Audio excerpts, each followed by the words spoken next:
Cobra's got something on his mind. Something on my chest that I want to just clear.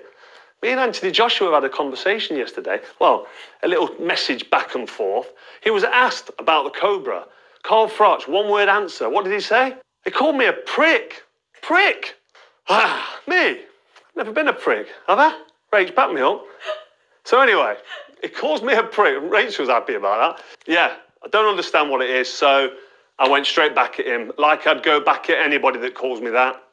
Who the fuck are you calling a prick? That's what I sent him. And the response was very strange, very entertaining, and actually gold dust. So obviously, Anthony Joshua doesn't like me, which is a shame because I can't say I've always been a massive fan, but we've got a lot of history together. We trained at the England squad, the EIS in Sheffield. He was there for 3 or 4 years while I was training with Rob McCracken, who ended up being his coach as well. We've sat and had breakfast together at the Premier Inn hotel around the breakfast room, seeing him sitting there eating his 10-egg omelette at me in amazement. How did he put 10 eggs away?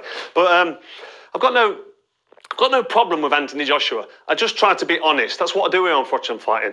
I'm honest, and my honesty, as we've seen over the past, really upsets people and they get the knickers in a twist. And yeah, they don't like the truth. Sometimes the truth hurts, but the truth also sets you free. And me, I can look in the mirror and I like the guy staring back at me because I'm honest, I'm true to myself, I won't follow a narrative, and I won't be told what to say or do. I'm doing my own thing here on Froch on Fighting, and this is why you tune in. But anyway, he's called me a prick, and I'm trying to get to the bottom of why he's called me a prick. He sent back and just said, I don't like you.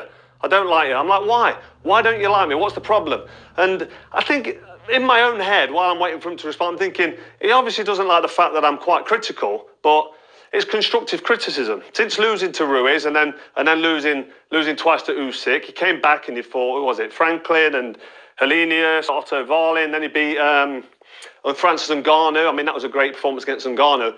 But maybe it's because on my last interview, which I've just done on Froch on Fighting, if you've not seen it, get a look at that, with Ricky Hatton, recently inducted into the International Boxing Hall of Fame.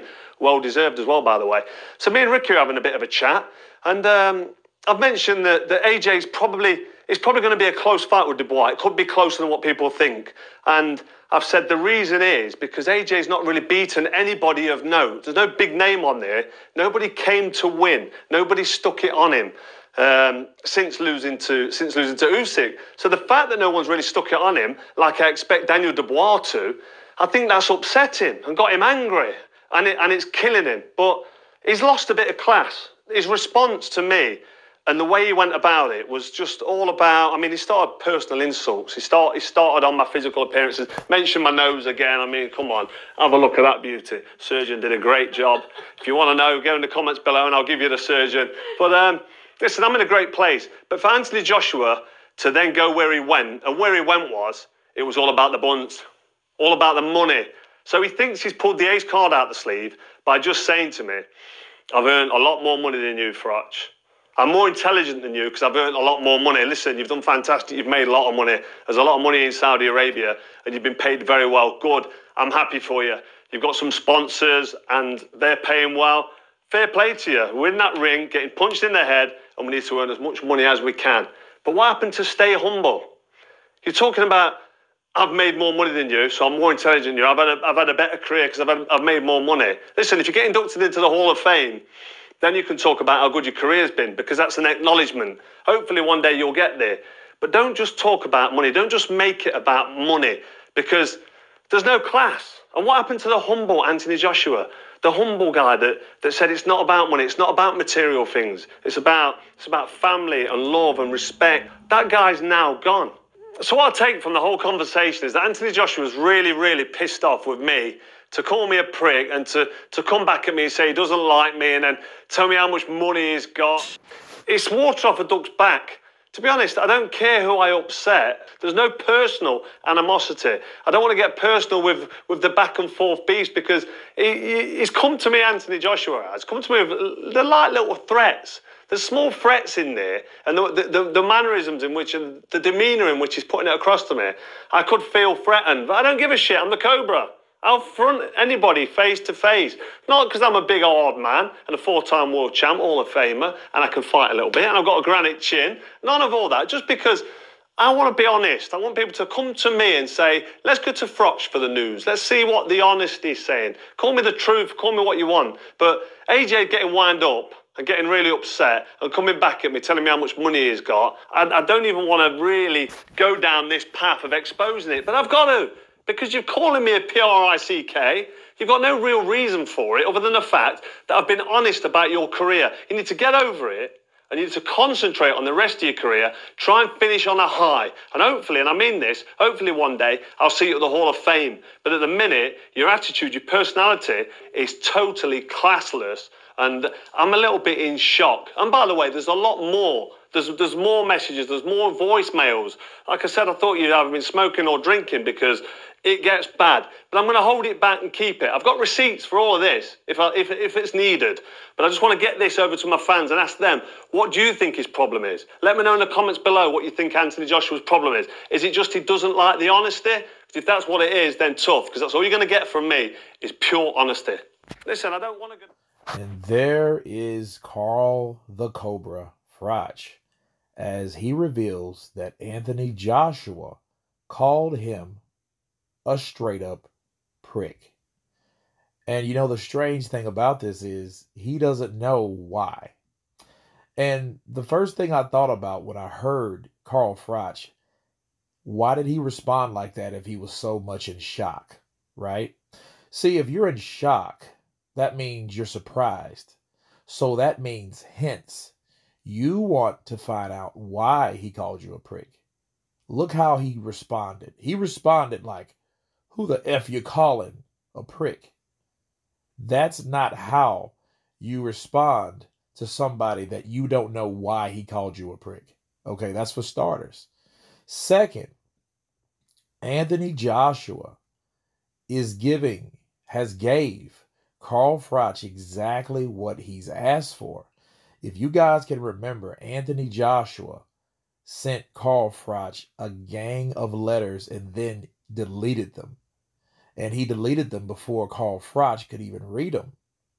You know, and Carl had a good point. He was like, well, why did you delete them? And that's one of my pet peeves. If you're going to say something, say it. You know, Javante Tank Davis has that bad where he'll say something, then he'll delete it. You know, so, you know, I didn't really care for that much. I think Anthony Joshua is trying to show class and kind of showing that, hey, I'll be the better man. I'll delete something that wasn't so nice. So there you go. If you were going to give Anthony Joshua an excuse, well, he straight up called Carl Froch a prick. And let me reveal why I think Anthony Joshua called him a prick. Better yet, how is Carl Froch a prick? Well, let's begin. These guys trained together with Rob McCracken. They did some events together. They were close once upon a time. And how old is Carl Froch? What, 45? 46? How old is Anthony Joshua? What, 35? Right? So that's about 10 years. So Carl Froch is his elder, okay? And when you work or you're with someone that close, the last thing anybody younger than you wants to hear is, oh, he's not really that good and he hasn't won a fight yet. He lost to Andy Ruiz. He avenged it. And he lost twice back-to-back with Alexander Usyk. Well, look where Usyk is right now. Okay, so the loss is not really too bad. We just know he's not the best heavyweight in the world as of right now. Okay, so, you know, Carl Froch saying what he's saying about Anthony Joshua, I don't think it's appropriate for Carl to be saying, oh, well, he needs to do this and I'm not impressed. He sounds like a hater. I mean, really, he sounds like a bitter hater. And when I heard Carl Froch say these things, it made me think like, why are you talking about that young guy that he's just really starting his career? You know, because he's been saying that about Anthony Joshua a long time. Okay.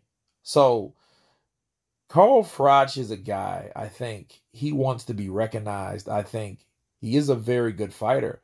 And I think based on Anthony Joshua's trump over his outing with Wembley, I think he felt some type of way, because that's the only thing that he had. That's his triumph. Oh, 70,000 in Wembley Stadium, right? So I think that Carl Froch is a little bitter because he wants to be recognized. But then again, it's a fact that smaller fighters are more mobile. They're better organized, coordinated. They're smaller fighters. They can do much more, right? So, yeah, he's supposed to. And I think Carl Froch, deep down inside, he says those things about himself because he wants other people to recognize it, you know. So if you keep bringing up something that has been trumped, then trumped again, it's kind of meaningless to talk about it. Yeah, 70,000. Yeah, that was good, 10 years ago. But in 2017, Joshua and Vlad trumped that. And then Tyson Fury and Dillian White trumped them. But you don't hear Anthony Joshua talking about, 90,000, 80,000. He doesn't talk about that because he doesn't need to. Okay? And, I think Carl, he just went about that wrong. I think he's doing that for clout. I mean, I would if someone called me a prick, so I don't really blame him. But being as close to Anthony Joshua as he was, I think if anyone showed classless tendencies, it's Carl Froch. Because you don't say those things about Anthony Joshua and you're that close to him. Look, even if Carl Froch felt that way, right? The last thing he wants to do is go public with it. Someone that close to you do not want to hear it from somebody else. He should have just told Anthony Joshua. So that shock thing, that's not a reply, I was in shock. No, you're just really fueling the fire. You're gaslighting. Who the F are you calling a prick? Yeah, I mean, anybody can be a prick. I can be a prick, And based on Carl Froch, he does a lot of prick-like things, okay? For example, talking about Anthony Joshua's 10-egg omelet. Like, why even mention that, you know? I mean, did he say that to Anthony Joshua when he got that big-ass omelet? You know what I mean? That type of stuff. It's one thing to say, hey, man, you eat a lot. So at least he was responsible enough to say how he feels about whatever the issue is. You know what I mean? And the more I think about Carl Froch, he puts me in a mind of Deontay Wilder. Deontay Wilder talked about AJ until he definitely rose his profile. He was offered $125 million to join DAZN because of AJ. So it worked, okay? And for the record, Carl Froch knows what he's doing. He has a fast-growing channel. But understand, his criticism for AJ, okay, it's been that way for quite some time. And if it really wasn't for AJ, I don't think Carl Froch would be where he's at podcast-wise, okay? Because, most of his buzz is coming from what he feels about Anthony Joshua. So I'm looking at it like, okay, you're acting like Deontay Wilder. But see, he's worse because he knows Anthony Joshua personally. He has his phone number. He can pick up the phone and call him, right? And he decided not to. So I think that is petty. And I think he's after it for clout, which I have no issue with. But let's talk truthfully, Carl, right? If we're going to talk truthfully, that's exactly what you're doing. Look at the numbers. The numbers don't lie. So Carl Froch made it known that Anthony Joshua called him a prick. If Anthony Joshua wasn't Anthony Joshua, he wouldn't get that type of attention from this particular video. Make sense? Counterpart. Like talking about Anthony Joshua, and for the fact, Anthony Joshua don't talk about the money that he has. Okay, he lets other people do that. So I think that's one of those things that affect Carl Froch. You know, he's like, you know, you made much more money than I did, and you're not as good or not as a complete fighter as I was. And I think he's bitter, you know, on top of people. They were once with Rob McCracken, and Anthony Joshua decided to axe McCracken. And I think Carl Froch took that as a personal insult because he wanted Anthony Joshua to stay with Rob McCracken like he did, since he's the mentor, right? So that's what it is with Carl Froch. I think he is a prick for talking about AJ the way he talked about him. He went about that all wrong, just like he's going about this all wrong, you know, and pretty much Anthony Joshua gave him what he was asking for. But you guys tell me what you think of Carl Froch responding to Anthony Joshua and his prick comment by calling Anthony Joshua classless. Of course, please subscribe.